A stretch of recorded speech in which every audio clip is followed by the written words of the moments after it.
बिहार आई और मैंने भरपेट खाना खाया, बहुत अच्छी अच्छी बातें सुनी यहाँ की यंग जनरेशन के साथ बैठ के, तो पहला एक्सपीरियंस बहुत ही बढ़िया रहा। कुछ सीखी बिहारी? एक भाषा सीखना इतना आसान होता तो मतलब कमी ही क्या थी, बट मेरे को मतलब पहली बार इतने सारे बिहारियों से मिली हूँ एक साथ, तो अगर ज्यादा दिन बताऊंगी तो थोड़ी बहुत हो जाएगी याद मुझे भाषा भी। तो बिहार के बारे में बहुत कुछ सुना होगा, क्योंकि बिहार पे तो बहुत सारी मूवी बनी है जी। मूवीज के हिसाब से नहीं, मैं बताती हूँ मैं बिहार के बारे में क्या सुना है। मैं एक इंजीनियर हूँ खुद, तो मुझे हमेशा ये बात की क्यूरियोसिटी रहती थी कि ऐसा लगता था मैक्सिमम सिलेक्शन बिहारियों का ही होता है, चाहे वो इंजीनियरिंग हो, चाहे वो आईएएस की, आईपीएस, आईएफएस जो भी पढ़ाई होती है, यूपीएससी की पढ़ाई होती है जो, उसमें भी सबसे ज्यादा बिहारी क्वालिफाई करते हैं। तो मेरी हमेशा से क्यूरियोसिटी रही कि ऐसा क्या है यहाँ के पानी में कि यहाँ पे इतना सक्सेस रेट इतना हाई है। तो वो मेरी इमेज ऐसी थी बिहार के बारे में। सबसे ज्यादा मूवी अगर कहें तो बिहार पे बना है, लेकिन वो गुड सेंस में नहीं बना है। तो मैंने ऐसे मतलब वो सेकेंडरी इमेज मान लीजिए मेरी, क्योंकि मतलब मेरे स्कूल कॉलेज के टाइम की ये मेमोरी है बिहार की कि सबसे ज्यादा वहीं के लोग सिलेक्ट हुए मैंने देखे हैं। तो मेरा ये फर्स्ट परसेप्शन था। वो धीरे धीरे देखिए किरदार अच्छे बुरे मैंने काफी स्टेट्स से, अब पंजाब के सारे लोग ऐसे दिखाते हैं कि बाबा पे लड़ पड़ेंगे, ऐसा थोड़ा ना होता है तो ये वाले परसेप्शन तो फिक्शनल होते हैं। चलिए अब बात करते हैं आपकी मूवी पे। 80 नाम अपनी ये तो बात आपको डायरेक्टर, राइटर, प्रोड्यूसर जो हैं सिन्हा साहब, उनसे पूछे उन्होंने क्यों रखा है नाम। मैं उनसे पूछ रहा हूँ। एक बात और मेरी जो सुनने में आई है कि आपने मूवी रिलीज होने से पहले इसका रिव्यू, तो मतलब इतना कॉन्फिडेंस कि आप पहले ही रिव्यू करवा दिया।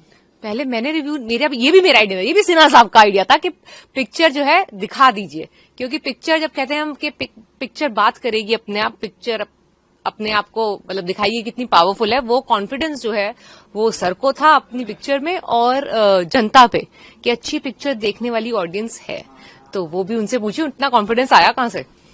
अब लीक से हटके हमेशा पिक्चर करते रहती हैं, अगर देखा जाए, अगर पीछे का भी अगर पिक्चर देखा जाए तो क्या वजह है कि इस टाइप का पिक्चर आप सिलेक्ट करती हैं, इस टाइप का जो पिक्चर है उस पर? क्योंकि इसमें रिस्क भी होता है ना कि सब सारे लोग या जो जेनजी है हो सकता है ना जाए देखने। नहीं, जेनजी ही तो मुझे सबसे ज्यादा लगता है कि मुझे मौका देंगे, क्योंकि उनको ही थोड़ा सा अलग, कुछ हटके कुछ अलग करने की जो चुल है वो रहती है। जो ज्यादातर एक मान के बैठ गए एंटरटेनमेंट का मतलब सिर्फ होता है नाच गाना, कॉमेडी, एक्शन, ये फिक्स चीजें मान के बैठ गए हैं, उन लोगों के लिए शायद मुश्किल होगा मेरा सिनेमा देखना जिसमें मैं होती हूँ।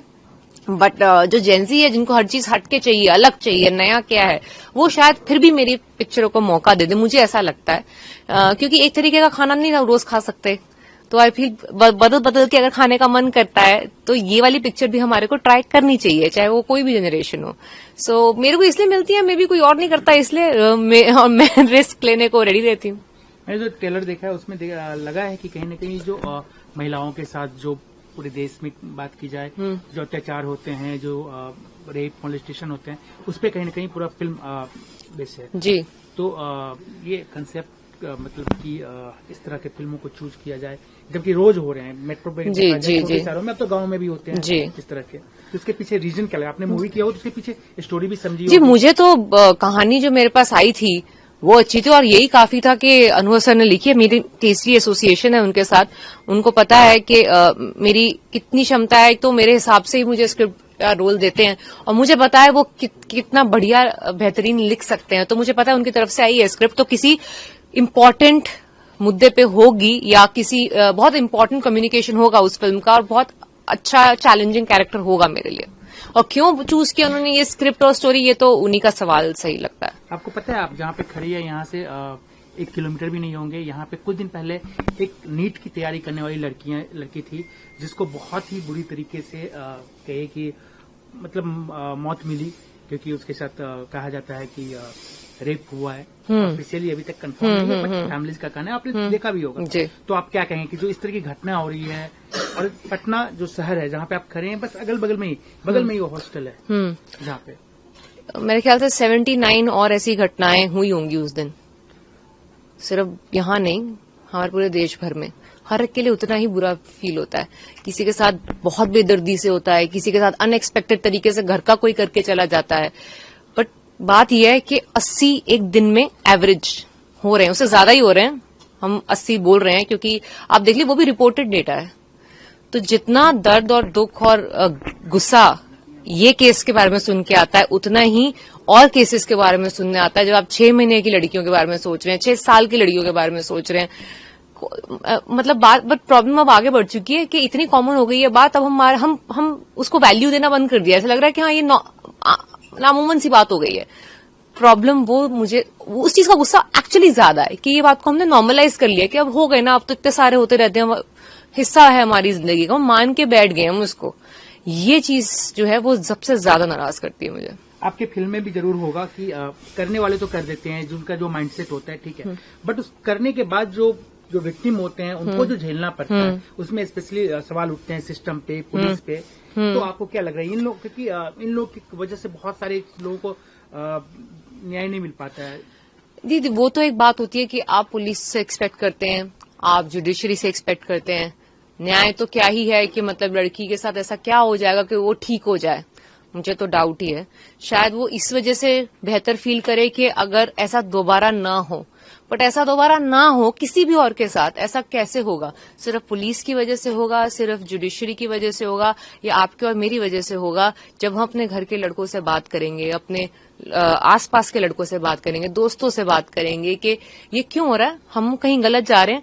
क्योंकि अगर 10, 11, 13 साल के लड़के रेप कर रहे हैं, मतलब कि जो परेशानी है वो जुडिशरी और पुलिस वाली नहीं है, वो घर के अंदर कुछ गलत हो रहा है। हम शायद ठीक तरीके से उनको समझा नहीं पा रहे हैं कुछ जिंदगी के बारे में। उनको सिर्फ पैसे कमाना सिखा दिया है, उनको एक सशक्त जिंदगी जीना नहीं सिखाया है।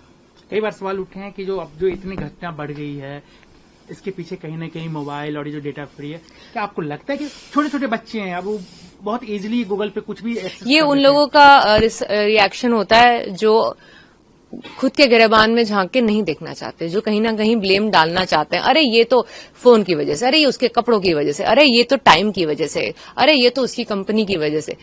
ये सब एक्सक्यूजेस होते हैं जो हम खुद पे जब चीज नहीं ले सकते तो दूसरों पे डालना चाहते हैं। एक लास्ट क्वेश्चन आपसे, क्या कहना चाहेंगी जो अपने आप ऑडियंस को इस मूवी के बारे में? कि देखिए हमारे आसपास की कहानी है, आए दिन आप सुनते रहते हैं, शायद इतने ज्यादा सुनते हैं कि अब लगने लग गया है कि ये तो रोजमर्रा की बात होगी है, जिंदगी का हिस्सा बन चुकी है। ये ऐसा नहीं है, ये जिंदगी का हिस्सा नहीं बननी चाहिए। तो एक बारी ये जर्नी जो है एक सर्वाइवर की, वो हमारे साथ देखिए 80 में, और ये आपको फिल्म जो है जज की सीट पर बैठाएगी। आप खुद ही डिसाइड करेंगे कि सही में न्याय क्या होता है एक विक्टिम, एक सर्वाइवर के साथ क्या न्याय होना चाहिए, ये आप डिसाइड करेंगे पिक्चर देखने के बाद।